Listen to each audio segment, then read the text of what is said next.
Hi everyone, I'm back and breathing is going a lot better. My new nebulizer is so incredible, just so little and compact and cute.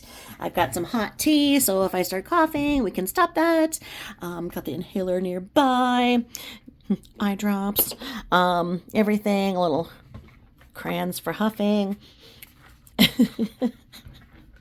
All of this good stuff. I'm all ready. I am so sorry about coughing in the mic and everything before. I really apologize. I didn't know that I was that short of breath.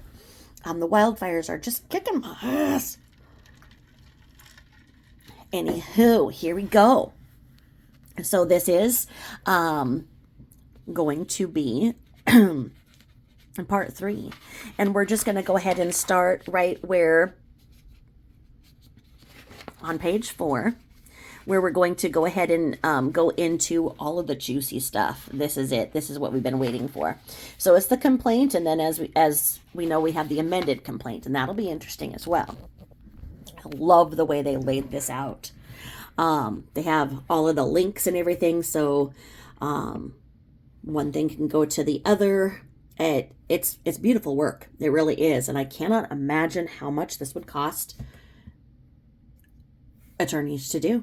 And if she loses, she's paying them and her. And like I said, they're asking for 1 million, and just on the comments, you're exactly right that default judgment was for 1 million. If it goes to trial, they're going to ask for more. I mean, this is something else. This is just mind-blowing to me. I've never seen anything like it. And maybe Hollywood lawyers have. But then, you've got Minnesota lawyers representing this Minnesota girl. I don't know that they've ever seen anything like that, but they're getting paid, so they're probably not complaining. So here we go. So they have all of the dates of the statements and everything in this. This is, like I say, it's just beautiful.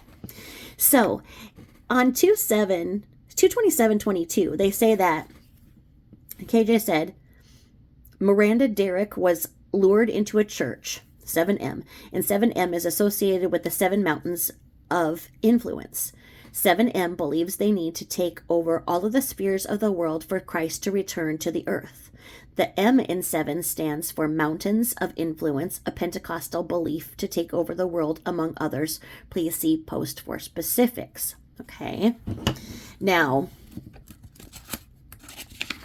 where we see here, I'm going to go back just so we remember, because I stopped abruptly. It's where it says, social media posts disparaging plaintiffs. Upon information and belief, defendant Katie Joy has made the following social media posts, which include false statements of fact, malicious and misleading statements, and defamatory statements about plaintiffs and their associates. So that's where we go in, and they're claiming that these are all of the things that she said, and the links to where they've been stated.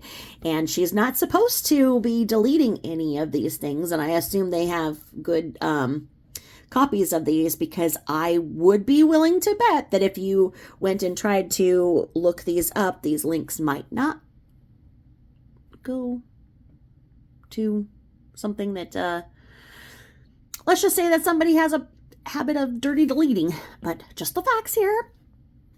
7M, so they're saying that she stated that 7M is using religion to control time, money, and resources of the dancers that were vulnerable to abuse due to their economic status, and they are abusing dancers. They say that KJ said the dancers managed by 7M Films Management don't pick their own music, sets, clothes, or dances. And then they're saying, she said, B- is a victim of the shins. Okay, now that's tricky, but let's see where it goes. Okay. B- is a victim of the shins. He was used to lure Miranda Derrick into 7M. Claims Miranda Derrick did not cut ties with her family before she was involved with 7M. 7M has been grooming Miranda Derrick, and 7M made Miranda think her family is abusive. They say KJ said that 7M is preying on vulnerable dancers, misstates promises made to 7M and its clients, and that 7M controls its clients' lives. 7M blocks friends and families of its clients from reaching them. They're saying that KJ said that 7M is committing crimes, including human trafficking, that 7M stopped Miranda Derrick from being herself. They say that she said that 7M clients are all part of the Shin's church, and Robert Shin believes that he gets prophecies from God, and that 7M cuts off all of his clients from speaking with the people outside of their organization. She says that 7M is a cult. 7M is like Jim Jones's cult, and 7M monitors his clients when they are outside. 7M psychologically abuses its clients, and 7M doesn't allow Miranda Derrick to drive. See post for specific allegations. Okay. They're saying that she said 7M controls its clients' lives. It's abnormal for management teams to control their clients' social media accounts, and 7M controls everything its clients do. Please see post for all specific allegations.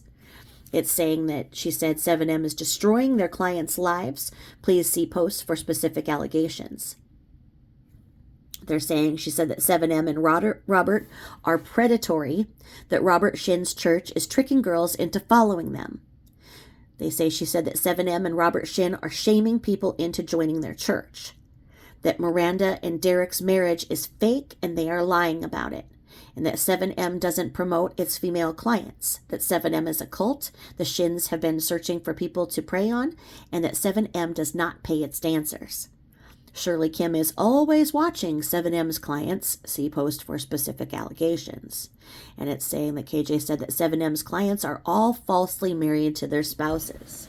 They're saying she said that every person at 7M has changed their names and has a different alias, that 7M's clients cannot do anything without consulting Daniel Joseph, including buying t-shirts and seeing friends and family. Robert Shin tells his clients that if they are not submitting to him, they are not submitting to God. And if clients miss much church, 7M takes away business opportunities from them. 7M's clients have meetings 4 times a week and are forced to work their way into church. If you are pulled out of a church and you cannot do jobs and your pay is taken away. Miranda Derrick missed a family funeral because 7M wouldn't pay her if she went. Robert Shin has access to all of his clients' bank accounts and brings it up in church. They're saying she said that 7M doesn't pay their clients. Their clients don't know how much they are being paid, and that Robert Shin is telling clients they must submit to him, and if they obey, they will be blessed by God. They're saying she says that dancers' lives are so tightly controlled that they can't do anything without speaking to Daniel first. Daniel Joseph controls the dancers' every move. They're saying she says that 7M is controlling their clients' social media. Friends and family are being blocked from contacting 7M's clients. Management is isolating their clients and dictating their every move. They're saying she said the dancers are worked constantly by the management, and Robert Shin told its clients that God told them the magic required for TikTok. Okay. They're saying she said the dancers are worked constantly by the management, and that Robert Shin told its clients that God told them the magic required for TikTok algorithms. Well, that's interesting. They're saying she said that Robert Shin is telling his clients that Christ wants them to be a certain way. The 7M is a cult, and that Robert Shin believes that he has been selected by God, that Robert Shin is manipulative, and that 7M is underpaying their clients, that 7M is exploiting their clients, and that Robert Shin is abusing the clients of 7M. They're saying that she said that 7M is a cult, and the cult is that they are... What? 7M is a cult, and the cult that they are preying on black dancers. Okay, I'm sorry, this is just such a mess here. They're saying she said that 7M is a cult, and the cult is that they are preying on black dancers, exploiting them, and convincing them people don't like them for being black. They're saying she said Shin's ruined relationship. They're saying she said Shin's ruined relationship between the Derricks and Miranda Derrick's family. They're saying she said that 7M is a religious cult, tells people not to interact with 7M or their clients because they are a cult. Cult leaders commit crimes. 7M is exploiting their clients. See post for specific allegations. Telling people street addresses associated with Robert Shin. So they're saying she's saying this and doing this. Wow. Wow. It's bold. Very, very bold. They're saying she says that all of 7M and Robert Shin's clients are victims. That Shin's are cult leaders. Robert Shin is a narcissistic person. That Robert Shin asks his clients to live on his property. That Robert Shin told someone that God instructed him to teach young women about sex. Robert Shin has conditioned people not to think, and that Robert Shin targets young women to induce them into his cult. And it says, induce. And they're saying Katie Joy admits to contacting the LA Clippers to get them to cancel their contract with 7M and their clients. Wow. And these are all sourced. Wow.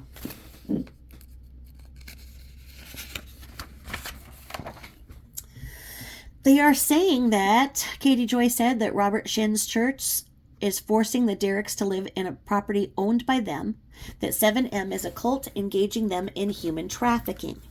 They're saying she said that Robert Shin is a cult leader, that Robert Shin does not allow clients to own their own car, and that Robert Shin is spying on his clients. They're saying she said that 7M is a cult and that Robert Shin... Can I say this on YouTube and not get in trouble? I'm gonna just... S abuses women. And then it says fact, without a WOACB, so without a crystal ball, located the home she and B- share. The home is also home to Reno. Shirley Kim is a listing agent for the home. Posting private information about Robert Shin's address, claiming a property is a cult compound, and that 7M is forcing clients to live in bad neighborhoods, and Robert Shin is stealing money from his clients. So they're saying that she was posting this private information. She's saying that she's giving their addresses. Now, if anybody, gave her address, she gets them, even though her address is pretty public. But I'm not sharing it. Nope. And then it says that she said that all the dancers are grouped in homes within the same area, in homes owned by the church or managed by the church. They're saying she said Robert Shin directed Miranda Derrick to meet with her parents, and that 7M is a cult. Daniel Joseph of 7M controls all of the clients' decisions. They're saying she said the dancers are living under tight control and not allowed to do anything without Daniel Joseph's permission. They're saying she said that, Catherine Paulson has accused and distributed to the public confidential court documents covered by protective order.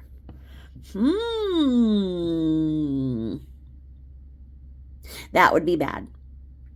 It's just like what's going on here is that there are documents that are protected by the protective order, and that if you apply for it, you have to give your real name, and then the judge determines if you should get it or not, and the judge sends that to you. So the judge has very much control over who knows what, and the judge knows who knows what. So if that information is disseminated, who disseminated it, and they would then be sanctioned by the court. So that's interesting, and it just... I'm not sure who has the protective order on what information here. There's just so much here. And anyway, it says Katie Joyce. They say that Katie Joyce states that this is not about Miranda Derrick. It's about Robert Shin. That 7M is a cult using race to distract people from the real issues. Catherine Paulson has accessed and distributed to the public confidential court documents covered by protective order. So they repeated that here. And they have this here. I see that this web address is just slightly different. So they're showing that, each of these times it was done on Instagram. And then it says that she said that 7M is not only trying to control the dancers, they also want to control the government. They're saying, she said that 7M's dancers exhibit numerous signs that they are being trafficked, signs of trafficking, etc. They're saying that, Katie said, Robert Shin is using the dancers to further his real estate companies.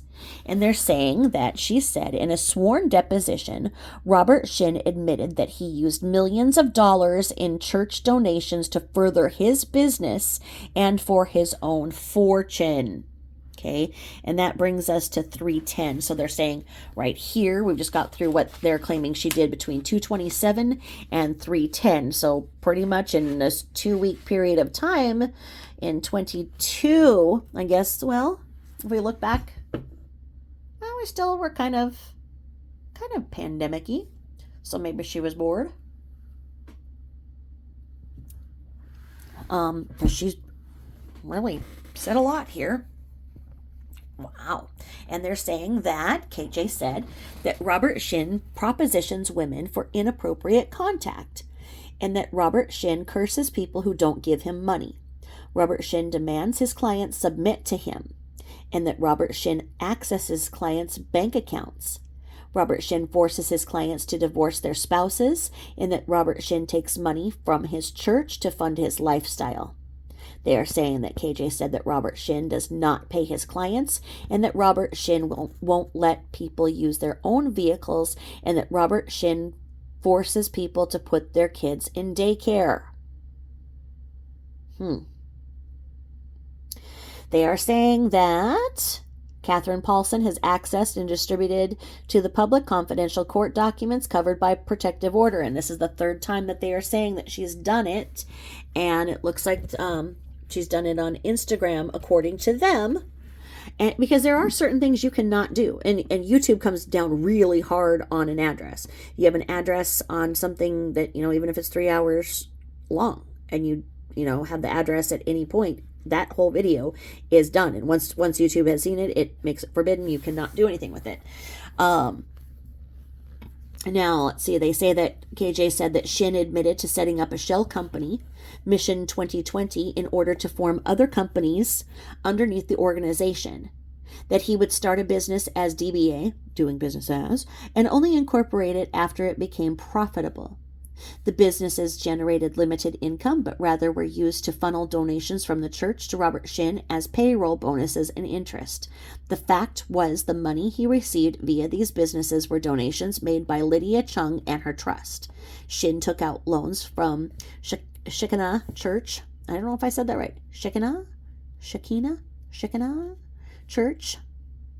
For these businesses to pay himself via payroll, bonuses, and interest. He's using the church shell nonprofit to defraud people and enrich himself by funneling donations to shell for profit companies. Wow, that's a bold statement, ma'am. They are saying that Catherine Paulson has accessed and distributed to the public confidential court documents covered by protective order. And again, that's over on Instagram. Now, if anybody did that to her, oh my.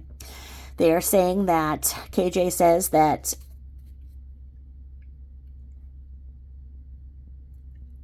the church has improper management of church funds. And they are saying that, obviously, that 7M holds the dancers captive. And they are saying that KJ said, as of today, the church is conducting commercial business from the property out of ordinance and zoning. And they are saying that KJ says that Robert Shin and his team are controlling every move these dancers make. They control their money, time, and they are forcing them to live in property that they either own or manage. The dancers are being hurt by Robert Shin. The dancers are not paid by brands, don't run their own social media, and aren't making any of their own choices. They aren't allowed to answer questions, and everything must go through Hannah Shin. They are working long hours. The Shins are paying them a percentage after they are paid, and then the dancers are required to pay them rent, tithe the church, and donate to Robert Shin. Okay, and this was all the way through. So we brought to 3/15, so March 15th. So we're still very much under. They are looking at from 2/27 to 3/15. So we're talking about 17 days that she's done all of this that they have a problem with. And then we go over here and we're still in that time frame, and they are saying that KJ said that Robert allegedly takes away special privileges such as going to the church, Bible study, spending time with others in the church, work opportunities, and collabs. While he lives in a large home and drives a Bentley, he has all the dancers living in homes grouped together. The homes are through the church and they pay rent to the church. We asked her, are the women at risk of sexual exploitation by Robert Shin? And Lydia said, yes, they are at risk of sexual exploitation. Again, she's doing this on Instagram, which, I don't know. I mean, Instagram is owned by Facebook, so, I mean, Facebook really cracked down. I didn't know that Instagram was this lax, I guess. I guess if she's getting that much traffic to their site, maybe they don't care.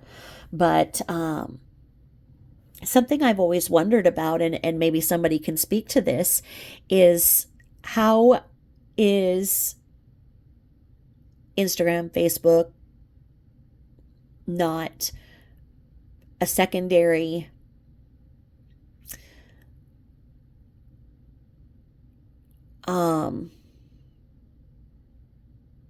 why are they not culpable? Because they are essentially hosting the platform in which this is spoken.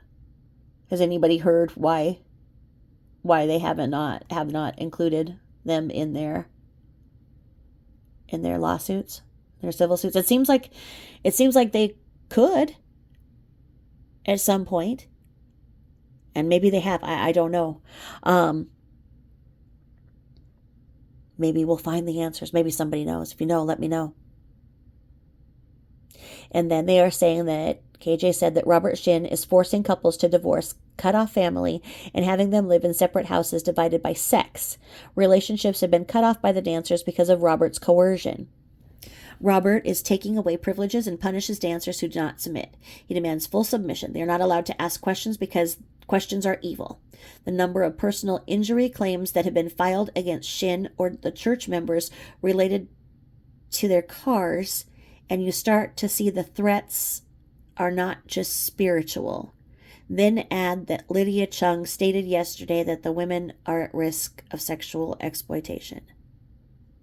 That makes no sense, but that's the way it reads.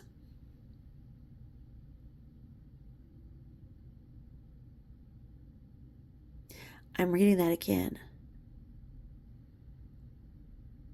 That's weird because it says they're not allowed to ask questions because questions are evil. The number of personal injury claims that have been filed against Shin or church members related to their cars, and you start to see the threats are not just spiritual.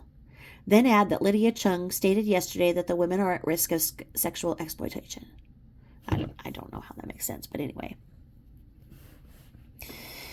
They are saying that KJ said that MAC Cosmetics has confirmed to multiple people that they are not partnered with 7M and have no plans to partner with them in the future. Okay. They're saying that KJ said that she alleged that after meeting Robert, okay, let's see how this reads. They're saying that KJ posted that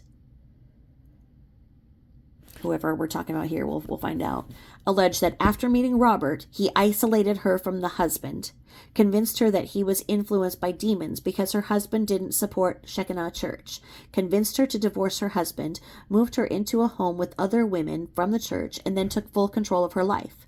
Lydia was a recent immigrant from Korea when she first met Robert and his sister Catherine.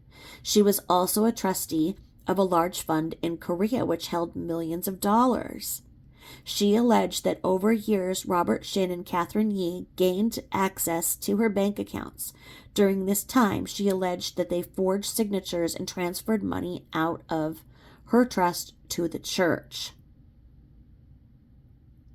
Okay, so they're saying that Lydia alleged that after meeting Robert, he did this. And then this is, of course, on Instagram again. And then they're saying that KJ posted that former members allege that he's forced divorces, and I'm assuming they mean Shin, that he's forced divorces, arranged marriages, and has had trysts with many women at church.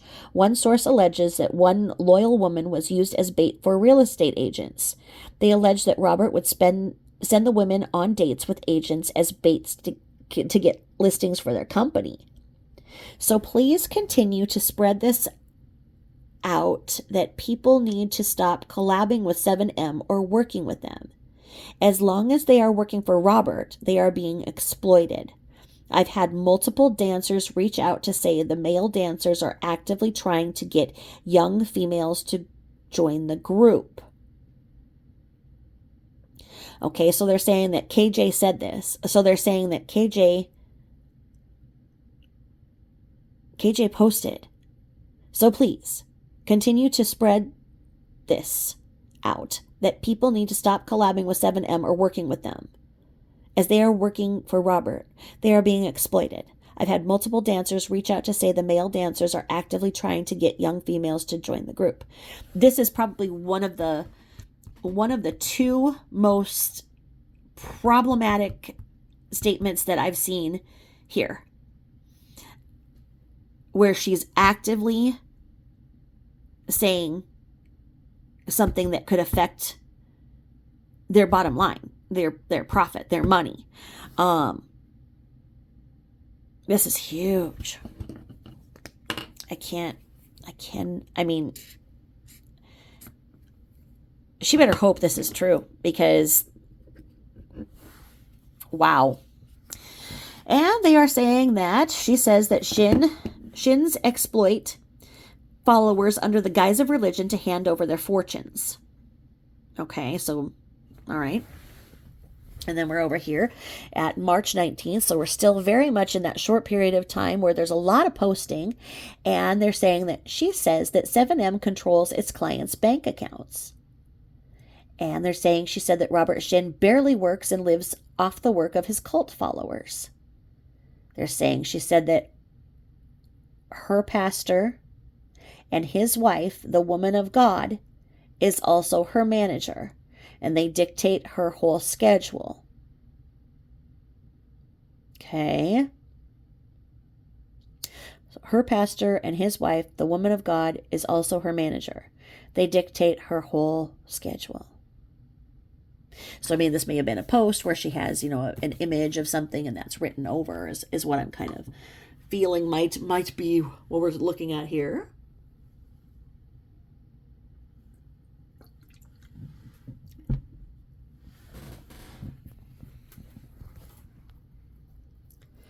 And then they're saying that she said that members must fully obey and submit to Robert and Hannah or face consequences, says the former members. And that she said that Robert and Hannah continue to force Miranda to respond to claims while having her accuse her family of doing what they are seemingly doing to her. Okay. And then they're saying she wrote, please remember there are dozens of Mirandas that have been victimized by the Shins. Okay. They're saying that, okay, I get it.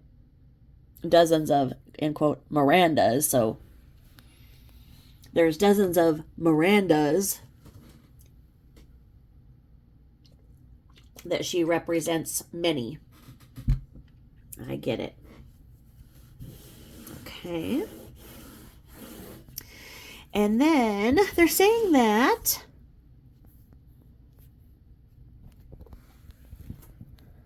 KJ wrote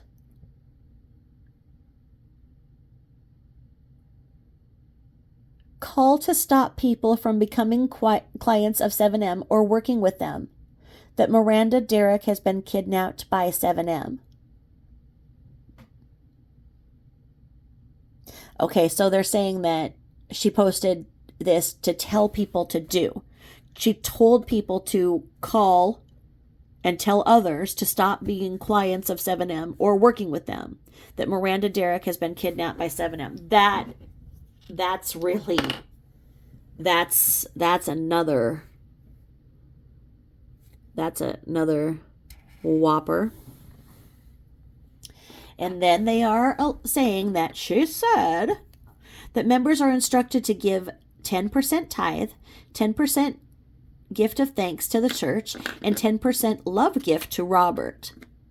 Robert encourages that tithes should be more than 10% because the bigger the tithe, the bigger the blessing.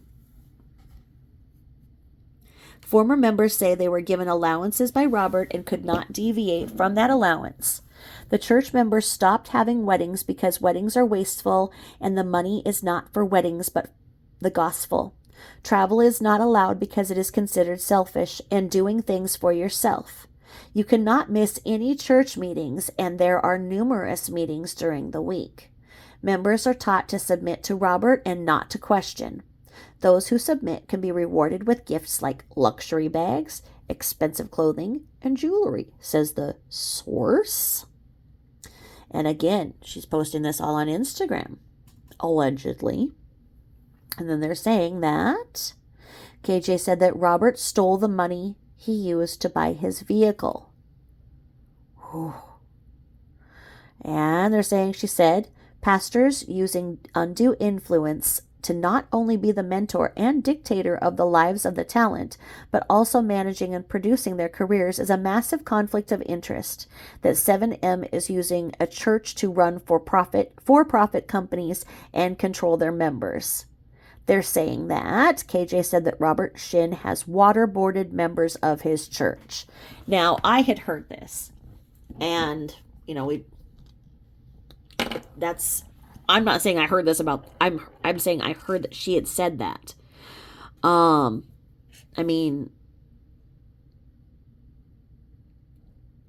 These are very, very problematic things to say unless she has proof. If this goes to trial, are they going to have former members come and say that they told her this? How big could this get if it results in a trial? I wonder. And here we are still we're at 323. So we're working still in this time period of, what do we start at? 227 to 323. So we're at a month now. So a month where she was just really hammering on 7M. And they're saying that she said that Robert Shin refers to his followers as the mighty nation, that he is taking scripture from Isaiah 60:22, which says, the least of his will become 1,000, the smallest the mighty nation. At the right time, I, the Lord, will make it happen. And his beliefs of separation of followers from family, isolating them through a belief that they are selected by God, is absolutely dangerous and can lead to drastic events like Waco and Jonestown. Ooh.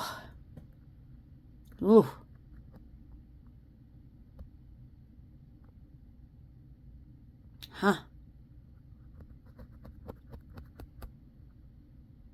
They're saying that she said that she called on supporters to harass sponsor Forever 21. So they're saying that Forever 21 was a sponsor of 7M, and she had her supporters call to harass Forever 21. That's a biggie.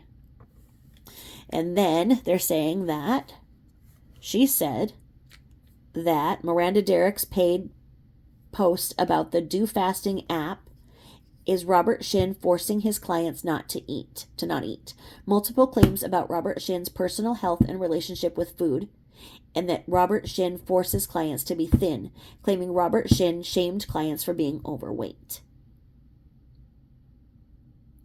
And again reposting that Miranda Derrick's paid sponsorship of Do Fasting app, and claiming she's the victim of a cult, that 7M clients are under mind control.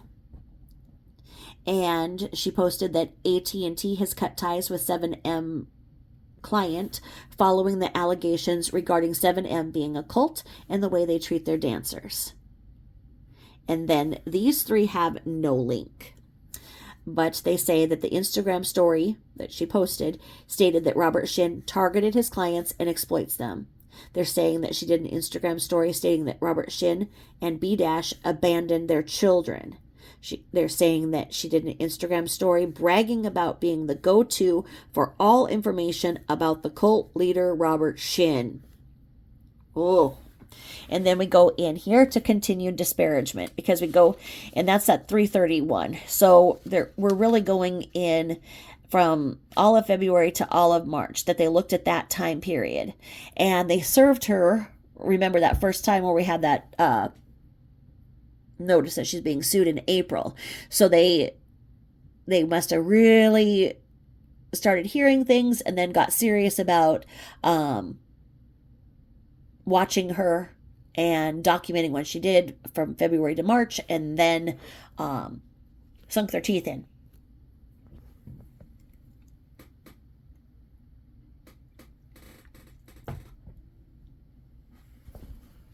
All right. So, let me check something really quick. Okay. Hold on.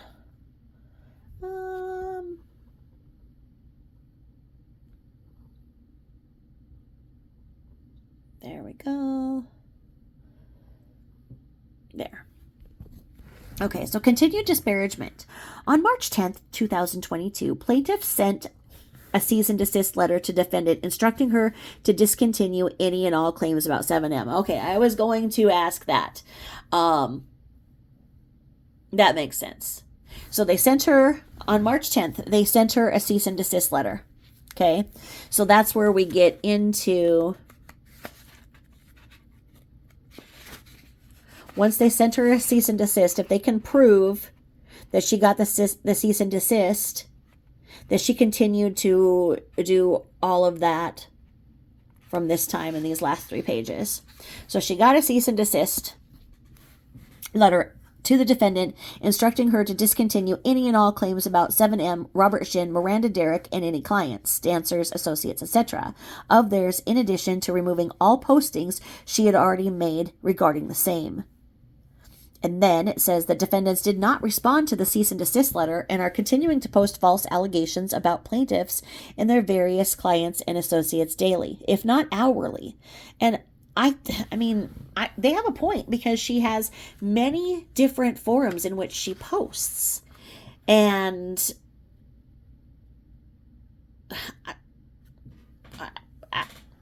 I'm not going to, I feel about that, because... What about the other things? What about if your kid needs you? What if your husband needs you? What are you doing around the house? How do you have this much time? But I guess if that is her full-time job, I don't know. I don't know. Okay.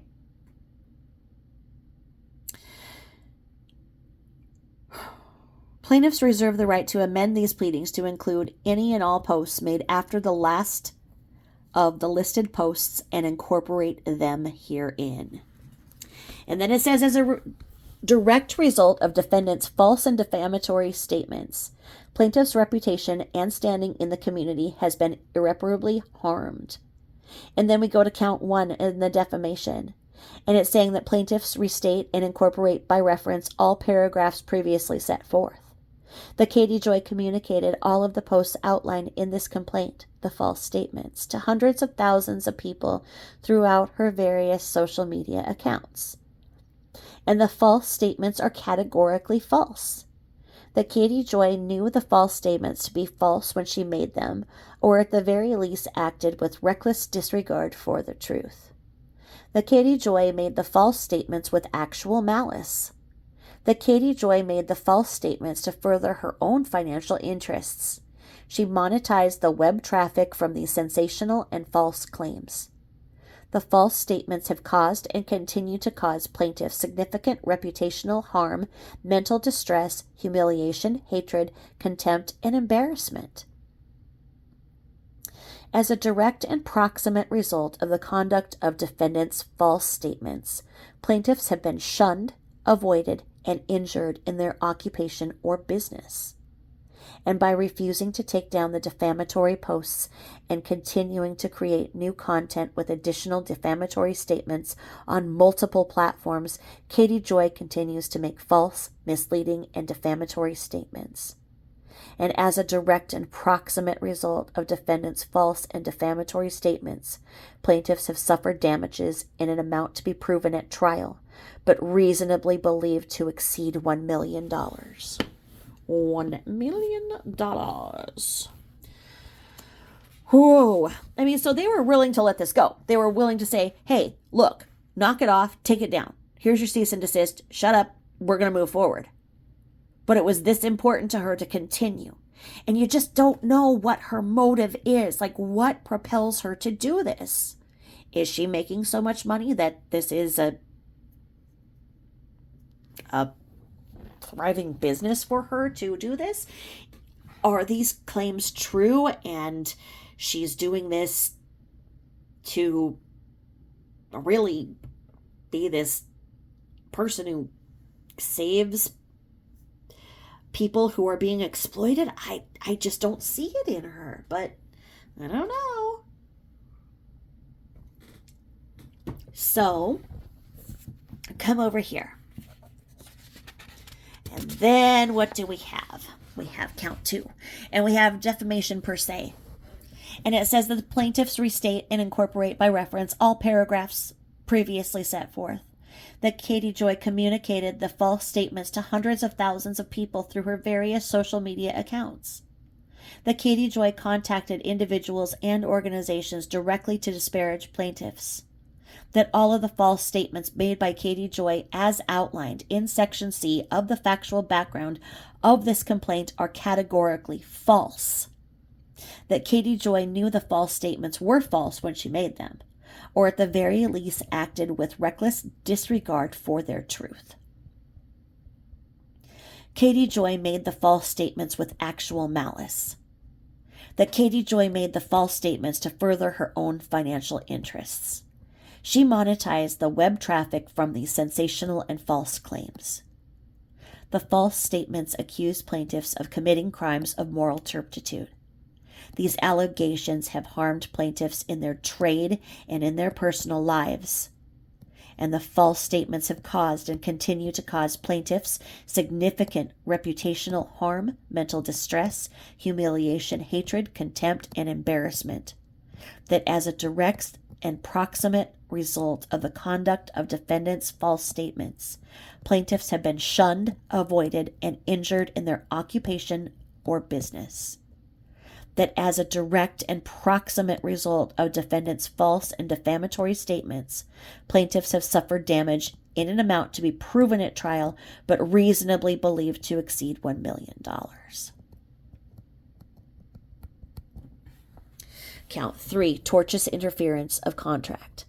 That plaintiffs restate by reference all paragraphs previously set forth. That defendants have and continue to post statements on social media that no business or other person should engage in business with plaintiffs. That defendants have and continue to disparage any company who is known to have a contract with plaintiffs. That defendants have and continue to use social media to direct their followers on social media to convince third parties who have contracts with plaintiffs to cancel those contracts. Plaintiffs had contracts with several third parties for various commercial purposes, and defendants knew of these contracts between plaintiffs and third parties. The defendants intentionally procured a breach of the contracts between plaintiffs and third parties. that defendants had no justification for procuring a breach of these contracts. As a direct and proximate result of defendants' false and defamatory statements, plaintiffs have suffered damages in an amount to be proven at trial, but reasonably believed to exceed $1 million. And count 4, commercial defamation. That plaintiffs restate and incorporate by reference all paragraphs previously set forth. That defendants have made numerous disparaging statements about plaintiffs' credibility, business, and services. That the statements made by defendants would be clearly understood by third parties to disparage plaintiffs' credibility and its service in the marketplace.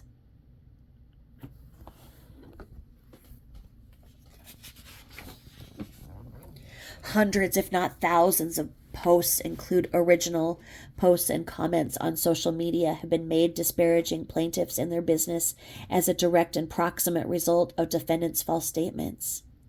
The defendants knowingly made the false statements and continue to make the false statements, which are misleading, unprivileged statements of fact, and intended such statements to injure plaintiffs' financial interests with respect to their trade, profession, and business.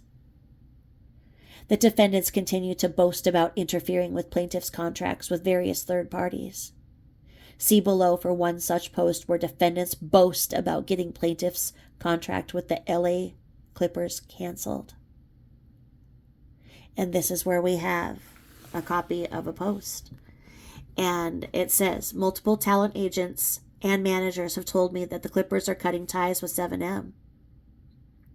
And so this is written by her, and it says, allegedly, this is posted by her, says, last week I contacted my colleagues at the LA Clippers to share information about this discovery and to ask them to look into it further and possibly separate with the Crump team, including all of the guys and led by Daniel, where I'm told they always let themselves, and for the most part, disassociated with others while in the arena.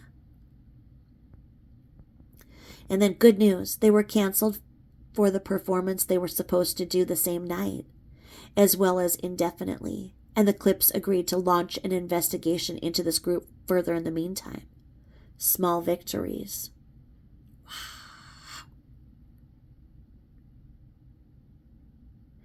And then it is alleged that she posted this, where it says, has right here, without a crystal ball, but you know what? We don't know if she did this. We'll say allegedly. She posts that I have spoken to multiple talent agents and managers, along with industry insiders who have applied pressure to the Clippers management to cut ties with 7M. Last week, an insider told me that the Clippers abruptly canceled Crucified's show for the week. The same thing happened this week. We are hearing extremely concerning information coming out about Robert Israel Shin. We have heard that he and his team have been planning to build a sanctuary for artists to live, work, and pay them for everything. Live, work, and pay them for everything. That he and his team have been planning to build a sanctuary for artists to live, work, and pay them for everything.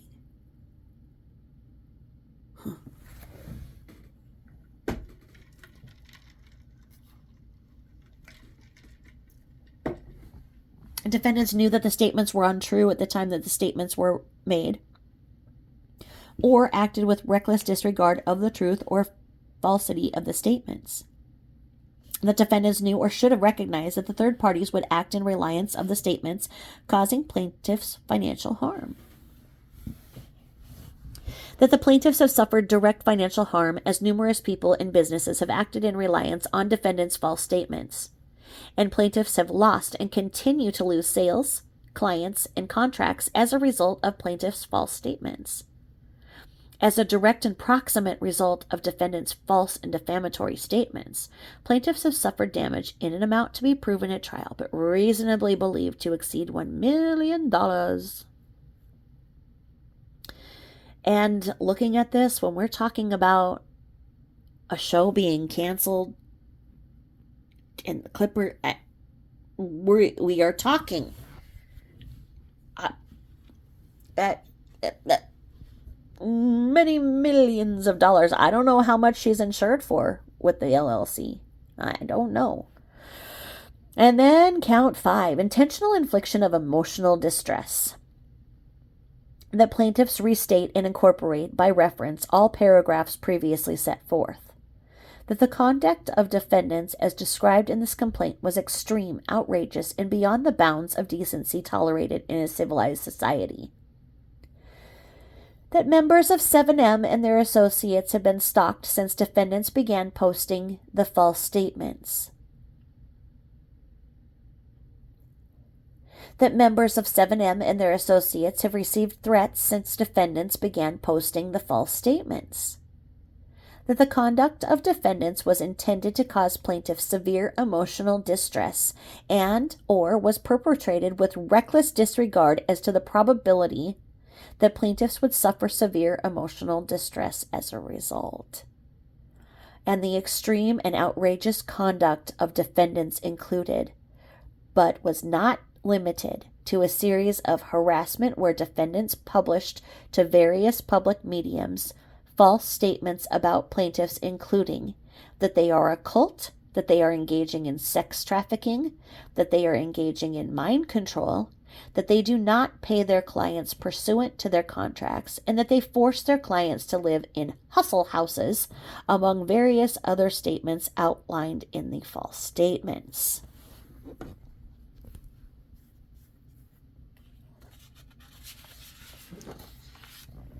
The defendants have posted numerous videos and statements about plaintiffs daily, and the defendants made these statements knowing that they were false and or with reckless disregard to their falsity. As a proximate result of defendants' false statements and depictions, plaintiffs 7M and Robert Shin have suffered general damages, including emotional distress and mental suffering in an amount to be proven at trial.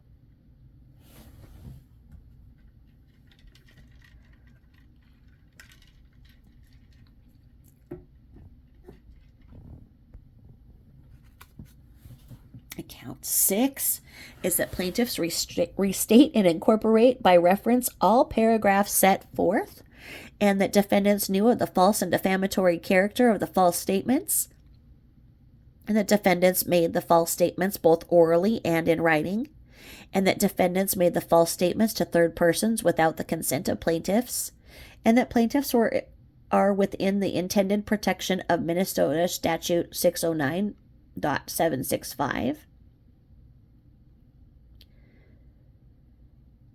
And plaintiffs suffered the type of harm Minnesota Statute 609.765 was intended to prevent.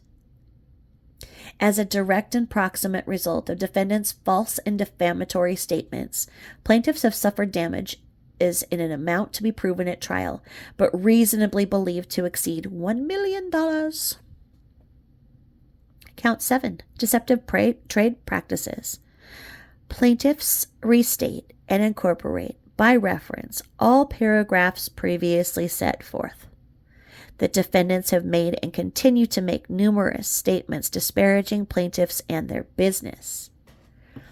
That defendants have disparaged the goods, services, or business of plaintiffs by false or misleading representation of fact. That defendants' disparagement of the goods, services, or businesses of plaintiffs was done in the course of defendants' business, vocation, or occupation. As a direct and proximate result of defendants' false and defamatory statements, plaintiffs have suffered damages in an amount to be proven at trial, but reasonably believed to exceed $1 million. Count 8, intentional interference with prospective advantage. The plaintiffs restate and incorporate by reference all paragraphs previously set forth. The plaintiffs had a reasonable explanation of economic advantage from prospective customers, clients, and businesses learning of plaintiffs' business online and hiring them or their clients due to online information and or their reputation.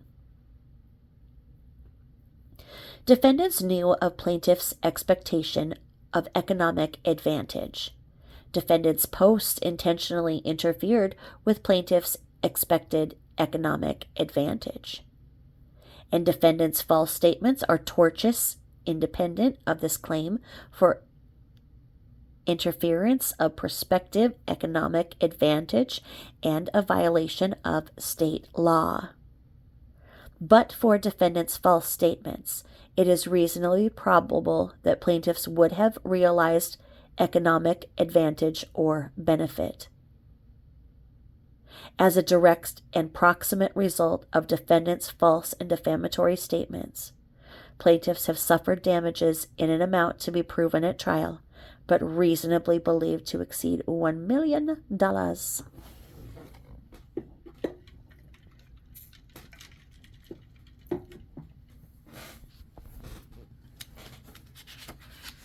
Don't you guys just think of Mini-Me?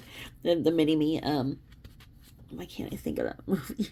He puts his pinky up to his mouth. $1 million. $1 million.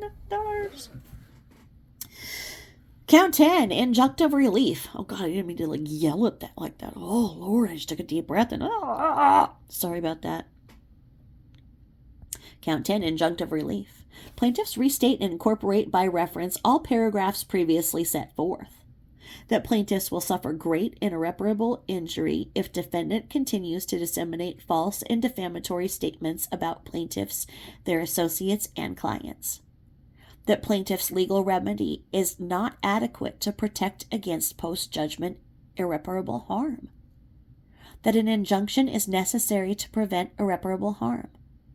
That pursuant to the equitable powers of this court, plaintiffs request that the court issue a temporary injunction ordering defendants to make private all posts regarding plaintiffs or their affiliates and only allow defendants, plaintiffs, and this court to access those posts. Ooh, that's a big one. Okay. That's a big one because especially, like I've explained, in Minnesota, they take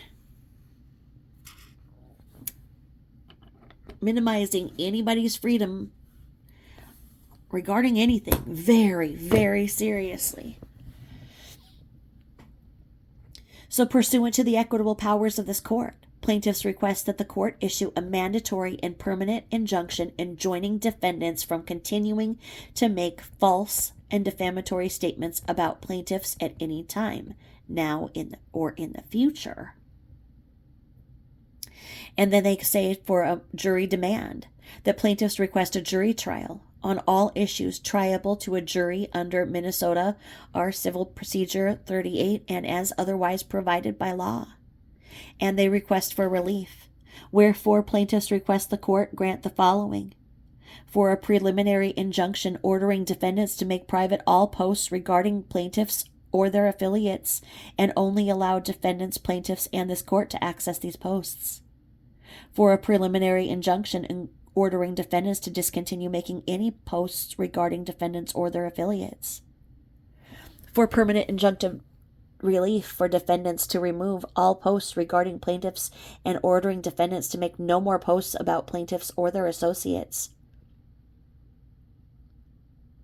For a judgment in an amount exceeding $1 million to be proven with specificity at trial. For a judgment in an amount equal to all sums defendants have made from their posts and traffic to their website as a result of their posts regarding plaintiffs, and for such other and further relief as this court deems just and equitable. And it is signed by Dudley and Smith, 3/31/2022. 3/31/2022. Wow. Oh, I get it.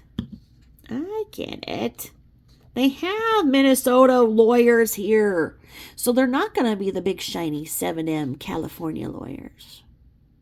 They got counsel here. Huh.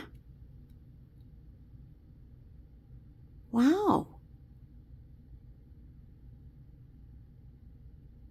that makes a huge difference. I was expecting these, California types to roll on in with their big Kardashian type SUVs, sunglasses, all shiny. But no.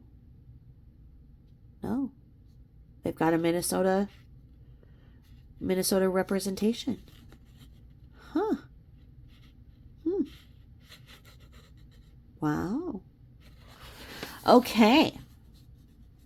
So now we come over here and we've got a memo of law in support of defendant's motion to dismiss. Okay. Now before we go to that, I wanted to see what the amended summons was. I wanted to see what they needed to correct. And so I may do that just a little bit here. What I'll do is I'll cut this off actually, let me see. We have this and we know that. Then, okay, so Exhibit A, like I said, I've already talked about the discrepancy in dates. So we have that. And then we have Exhibit B that says here that in the state of Minnesota, county of Hennepin, it's an affidavit of service that I, Bob Yates, state that on Monday, April 4th, 2022 at 4:46, I served a summons and complaint upon Catherine Mansky Paulson, a.k.a. Katie Joy, therein named personally at, and I redacted their address there, by handing and leaving with Todd Paulson, spouse, a person of suitable age and discretion then, and there residing at, and I redacted that, and it says that the usual abode of said Catherine Mansky Paulson, a.k.a. Katie Joy, a true and correct copy thereof. And I declare under penalty of perjury that everything I've stated in this document is true and correct under Minnesota Statute 358.116. And that's the Bob Yates process server who knows his way by heart to their house, I would imagine. So, like I say, can you imagine when she got the knock on the door and sees the cops outside? Because when they serve, they bring a cop car. And so she's probably, what?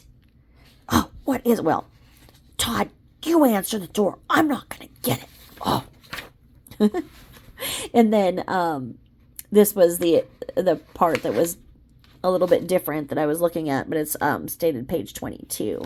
So in this amended complaint,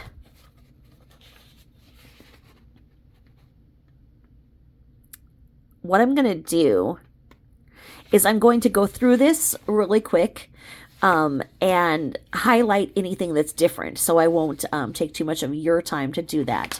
So I'm to that step. So I'm going to stop this one at this point, and let's see. So this one, let's see, 1, 2.